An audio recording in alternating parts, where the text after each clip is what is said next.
신년 첫날 첫 시간 갈 것 많고 또 할 일 많고 또 우리를 즐겁게 하는 세상 일도 많이 있겠으나 거룩한 성전나와 하나님과 첫 시간을 하는 우리 온 성도들에게 알파와 오메가가 되신 하나님께서 이 첫날 첫 시간부터 새초부터 새말까지 함께 하사 약속하신 영육간의 은혜와 축복을 준비하신 은혜와 복을 우리 각 가정마다 심령마다 풍성케 하시기를 주님의 이름으로 축원합니다. 축원합니다. 하나님께서 사람들에게 주신 축복 중 가장 귀한 복이라고 한다면 저는 기회라고 말하고 싶습니다. 죄로 말미암아 죽을 수밖에 없는 우리 인간들에게 예수님을 보내주셔서 그를 믿는 사람들로 하여금 사망에 이르지 않고 새로운 삶을 살 수 있도록 놀라운 기회를 허락해 주셨습니다. 하나님께 새 삶을 살 수 있는 기회를 얻은 우리는 우리 일상생활에서도 매일같이 새로 시작하는 자세가 필요하다는 거예요. 새로운 마음가짐으로 출발하도록 모든 기회를 활용해야만 됩니다. 어린 시절에는 새로 출발을 다짐하는 기회가 참 많았어요. 아이들이 처음 유치원에 들어가는 날이 새 출발하는 날이었습니다. 학교에서 한 학년씩 올라가면 새 출발하는 날이었습니다. 초등학교에서 중학교로, 중학교에서 고등학교로, 고등학교 대학교로 학교를 졸업하고 또 직장으로 가던 새 출발하는 날이 있었습니다. 사람에게 새롭게 출발할 수 있다는 기회가 주어졌다는 것처럼 복된 일은 없습니다. 그런데 어른이 된 다음부터는 새롭게 출발할 수 있는 기회가 많지가 않습니다. 늘 그런 삶으로 지루한 삶을 살아가고 있습니다. 하지만 예수 믿는 우리 성도들에게는 매일매일 새로운 출발을 할 수 있도록 하나님 기회를 주고 계시다는 사실을 믿으셔야 됩니다. 매일 아침마다 새로운 은혜를 허락해 주어서 항상 새롭게 믿음 안에서 도전하라고 주님은 기회를 주고 계신 거예요. 그 성경은 그런즉 누구든지 그리도 예수 안에 있으면 새로운 피조물이라 이전 것은 지나갔으니 보라 새 것이 되었도다. 고린도후서 5장 17절 말씀하고 있는데 예수 믿는 우리 성도는 매일매일 새로워져야만 하는 것이 매일 아침 새롭게 출발한 날이 되기를 주님은 원하고 계십니다. 오늘이 내 인생의 처음 시작한 날인 것처럼 살아야 된다는 거예요. 날마다 눈을 뜨고 일어날 때마다 새 출발한 날로 여기고 희망에 부푼 하루를 살아가는 것이 하나님의 뜻입니다. 그래서 시편 90편 14절도 보면 모세가 기도하는 가운데 아침마다 주의 인자하심이 우리를 만족해 하사 우리로 일생 동안 즐겁고 기쁘게 하소서. 매일 아침마다 하나님이 준비하신 사랑이 있고 준비하신 은혜가 있고 그날그날의 베푸실 축복이 분명히 있다는 거예요. 이것을 의심 없이 주님과 동행하면 매일매일을 주의 은혜와 사랑 속에 기쁘고 즐겁고 만족한 삶을 살아갈 수 있는 놀라운 기회가 된다는 것입니다. 우리가 그러면 어떻게 하면 하루를 날마다 새로운 날처럼 새롭게 시작할 수 있을까? 오늘 말씀에 예수님께서 아주 절망과 좌절에 빠진 베드로를 일으켜 세우셔서 새롭게 출발하게 하셨어요. 자, 그러면 예수님께서 베드로를 어떻게 새 출발하게 하셨는지 보면 우리가 어떻게 새로 시작해야 될지를 깨닫게 되겠지요. 이 시간 참석하신 저와 여러분은 베드로가 디베랴 바닷가에서 부활하신 예수님을 만난 후 새로운 인생을 출발한 것처럼 다시금 새로운 출발이 이 시간 있게 되어지기를 주님의 이름으로 축원합니다. 2024년도 한 해는 정말 정신없는 한 해였습니다. 힘든 일도 많았고 아픈 일도 많았고 눈물 흘릴 일도 많았습니다. 참으로 불안하기 짝이 없는 한 해였습니다. 특히 전 세계적으로 많은 어려움도 있고 특별히 또 우리나라는 지금 이 순간도 굉장히 어려운 그런 상황 속에 있습니다. 뜻하지 않은 사고로 말미암아 온 나라가 침통하고 있고요. 여러분 다 알다시피 정치, 경제, 사회, 국방, 외교, 교육, 사회, 문화 모두가 어렵다, 답답하다, 한숨 짓는 이 시간을 지내고 있습니다. 그래서 너나 할 것 없이 우리는 정말 임하는 25년도 긴장감 속에 맞이해야 될 수밖에 없는 그런 상황에 처해 있습니다. 앞이 깜깜하게 느껴지기도 합니다. 여러분 지난 한 해 돌아보는 심정이 어떠신가요? 성공하셨나요? 아니면 실패하셨나요? 성공과 실패를 조울한다면 어느 쪽이 더 무게가 실려 있는가요?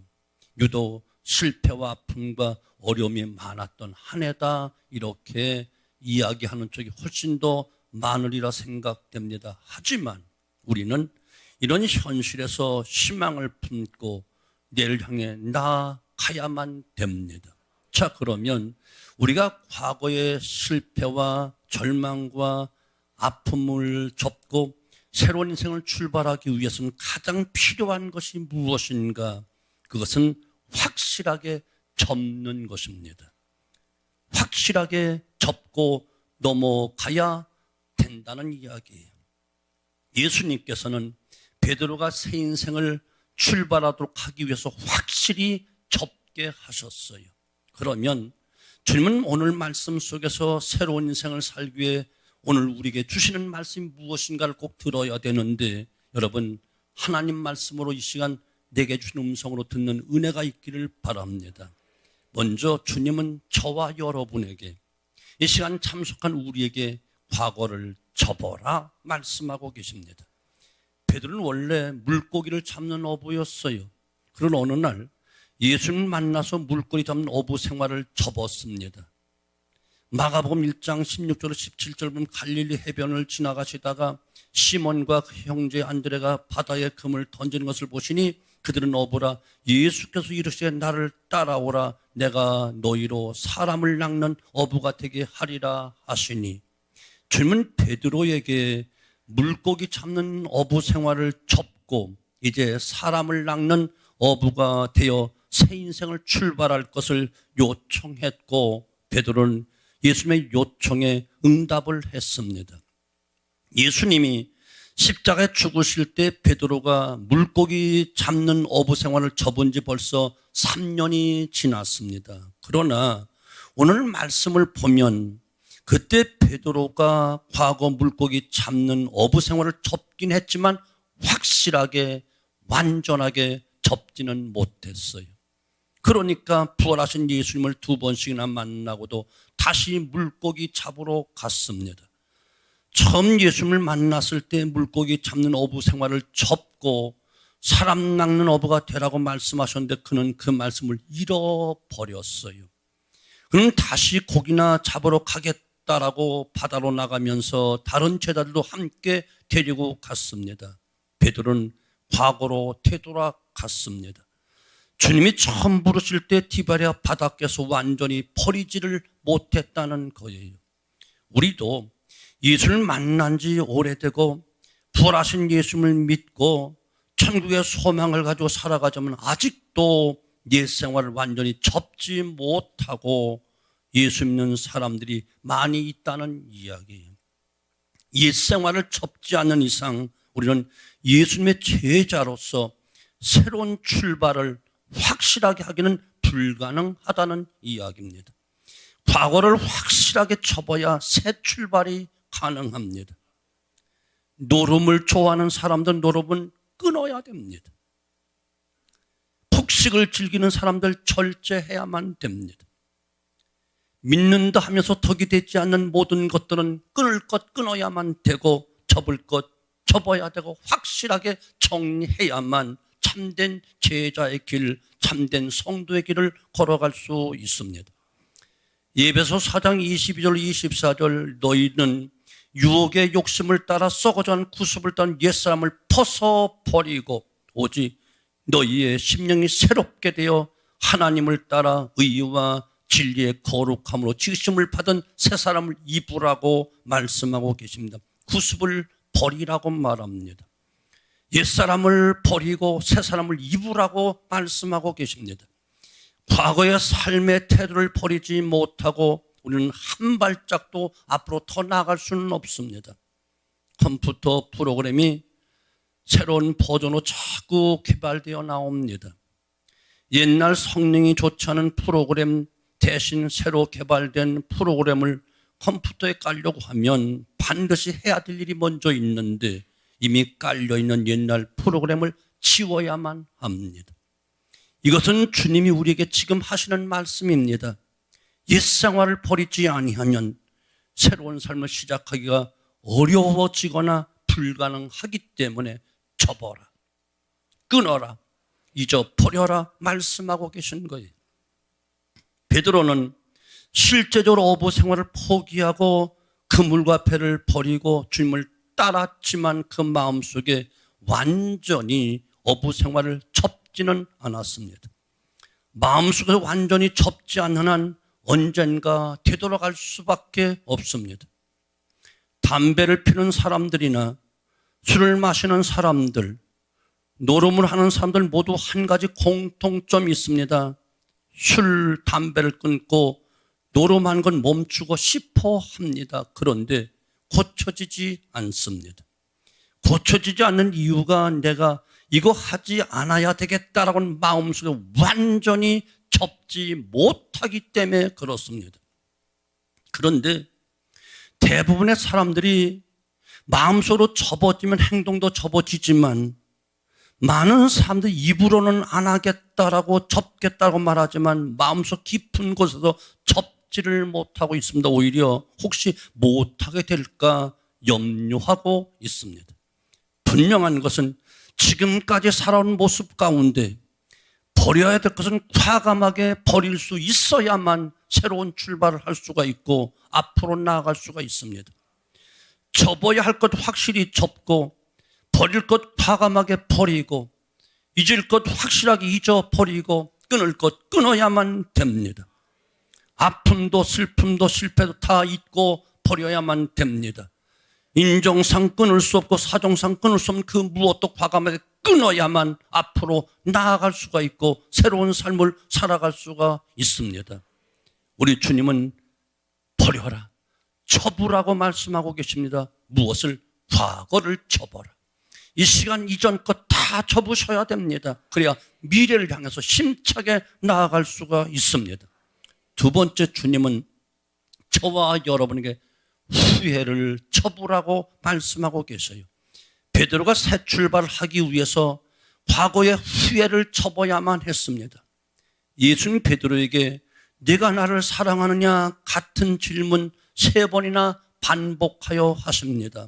이것은 베드로가 과거에 3번 주님을 부인했기 때문에 3번 자기 입술로 예수님을 사랑한다는 고백을 하게 하심으로 베드로의 과거의 실수에 대해서 후회에서 벗어나게 하시려는 의도적인 질문이었습니다. 세상에 후회가 없는 사람은 아무도 없습니다. 땅을 치고 아쉬워하고 발등을 찍고 싶은 후회가 모두 다 있습니다. 그러나 후회는 새로운 인생을 출발하는데 도움이 전혀 되지 않습니다. 과거의 실패에서 교훈을 얻어야 되겠지만 과거의 실수에 대한 후회에 빠져 있어서는 안 됩니다. 빨리 과거의 후회를 접고 미래를 향해서 나아가야만 됩니다. 베드로가 과거에 주님 3번씩 부인했습니다. 그렇다고 어떤 재판관 앞에서 부인한 것 아닙니다. 창이나 칼을 들고 목숨을 위협하는 군인들 앞에 주님을 부인한 것도 아닙니다. 어린 계집종 앞에서 예수님을 모른다고 3번씩 부인했습니다. 생각할수록 부끄럽고 낯이 뜨거워지는 일이었습니다. 그렇다고 베드로가 주님을 사랑하지 않은 것은 결코 아닙니다. 사랑하기 때문에 주님 재판받는 위험한 자리에 거기까지 따라갔습니다. 그런데 도저히 자신도 믿을 수 없는 부끄러운 일을 하고 말았다는 겁니다. 그러나 예수님은 베드로의 허물과 죄를 용서하시고 다시 주님을 사랑할 수 있는 기회를 주십니다. 베드로는 죽을지언정 주님을 부인하지 않겠다고 큰 소리 쳤지만 장담한 것이 지켜지진 못했습니다. 그런 그에게 주님은 다시 한번 기회를 주십니다. 그리고 베드로에게 기회를 놓치지 않고 그것을 붙잡는 베드로가 되었습니다. 다시 한번 나를 위하여 죽을 때가 올 터인데 그때는 한 번 나를 위하여 목숨을 바쳐 보거라 말씀하신 거예요. 21장 18절에서 나오는 이야기입니다. 내가 진실로 진실로 내게 이르노니 내가 젊어서는 스스로 띠뛰고 원하는 곳으로 다녔거니와 늙어서는 내 팔을 벌리리니 남이 내게 띠띠우고 원하지 아니한 곳으로 데려가리라. 곧 베드로가 미래 죽을 것을 예언하신 것입니다. 사랑하는 성도분, 우리가 과거에 대한 후회가 많고 부끄러운 일이 많지만 그 후회를 접어야만 됩니다. 지난 한 해 돌아볼 때 후회스러운 일이 얼마나 많겠습니까? 하지만 후회에 매여 있어서는 안 됩니다. 후회를 접으십시오. 주님께 모든 것을 아뢰고 용서를 빌고 새로운 마음으로 새로운 각오로 새로운 기회를 받아들일 수 있는 이 시간 되어지기를 주님의 이름으로 축원합니다. 후회를 접으셔야 됩니다. 세 번째, 주님은 나에게 우리에게 열등감을 접으라고 말씀하고 계십니다. 새롭게 시작하는 사람들은 남들과 비교해서 생긴 열등감을 접어야만 새롭게 시작할 수 있고 출발할 수 있습니다. 베드로와 요한 비교되는 사람이지요. 같은 고향 사람이긴 하지만 다른 것이 너무나 많은 제자들입니다. 요한은 예수님과 친척 관계입니다. 예수님이 재판받는 자리에 요한도 베드로 같이 있었지만 요한은 주님을 부인하지는 않았습니다. 요한은 베드로보다 나이는 더 어렸지만 그의 행동은 더 신중했습니다. 베드로처럼 사탄아 물러가라 하는 야단도 맞지 않았습니다. 성경을 구석구석 살펴본 베드로는 요한에 대해서 열등감을 가지고 있었던 것이 틀림없습니다. 오늘 말씀도 보면 또한 베드로의 열등감이 나타나면서 예수님이 베드로에게 너는 늙어서 띠를 띠고 원치 않는 곳으로 끌려가게 될 것이라 말씀하자 베드로는 곧바로 예수님, 요한은 어떻게 될 것인가요? 바로 묻습니다. 그때 주님은 베드로에게 내가 올 때까지 그를 머물게 하고자 할지라도 네가 무슨 상관이 있느냐 23절 말씀하십니다. 남들이 어떻게 살아가는지 그것에 관심 가질 것은 아닙니다. 중요한 것은 하나님 내게 맡겨주신 일에 최선을 다하면 되는 것입니다. 남들과 비교해서 열등함에 빠져 있으면 아무도 새로운 출발을 할 수가 없습니다. 나는 이제 겨우 자리를 잡을까 말까 하는데 학교 다닐 때 나보다 공부도 못하던 그 친구가 떵떵거리며 힘주고 살아갑니다.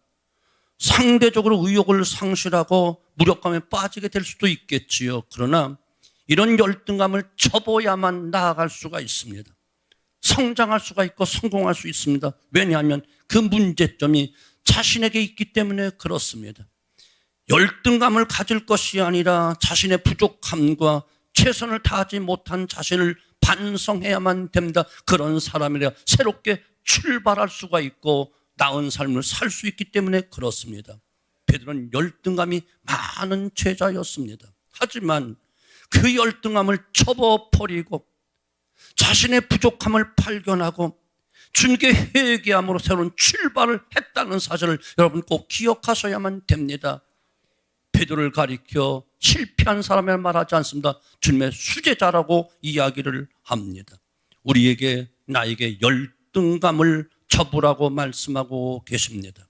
한 가지 더, 주님은 이 시간 저와 여러분에게 미래에 대한 불안을 접으라고 말씀하고 계시는 거예요. 그 누구도 세상의 미래가 보장된 일은 아무도 없습니다. 예수님께서 베드로에게 미래에 약속하신 것은 오직 띠를 띠고 원치 않은 곳으로 가게 될 것이라 하는 이 약속뿐이었습니다.